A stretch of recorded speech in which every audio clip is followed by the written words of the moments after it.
And it's the only thing that made me stop, which is part of my story. Mm-hmm. Because I smoked for 45 years and I couldn't stop. And I read this silly book by Alan Carr, not the little guy who, managed the Village People in the caftan, the little fat guy, but no, this other guy, Alan Carr. And he wrote this book, and it's the only thing that made me stop.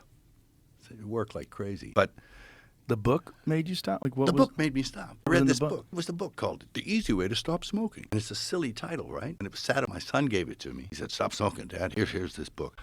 I left it on. I used to walk past the bookshelf and go, "Dumb book, dumb title," And then I finally, my doctor said, "You have first stage emphysema." And I'm like, "You got to be kidding me." He said, "Yeah, you got to quit the smoke." I said, "Yeah, I better read this book." So I read the book and I stopped. Right? So it was, I think it was like neurolinguistic programming or something Mhm. like that. You read it and you kind of self-hypnotize yourself, but it worked. What did the book tell you? It said, it didn't tell you you're bad, you're going to die. It didn't tell you all that sort of stuff. It was like, they had things like, maybe I'm blowing it, but they had a chapter where it says, okay, we focused on the negative aspects of smoking. Now we're going to talk about the good aspects of smoking in the next chapter.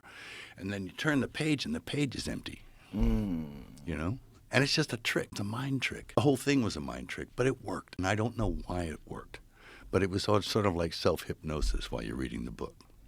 And it wasn't a negative thing like, I got to stop this. It's bad. I'm scared. It wasn't even that. In fact, if I hadn't had the stem cells afterwards, my lungs completely healed from that, by the way.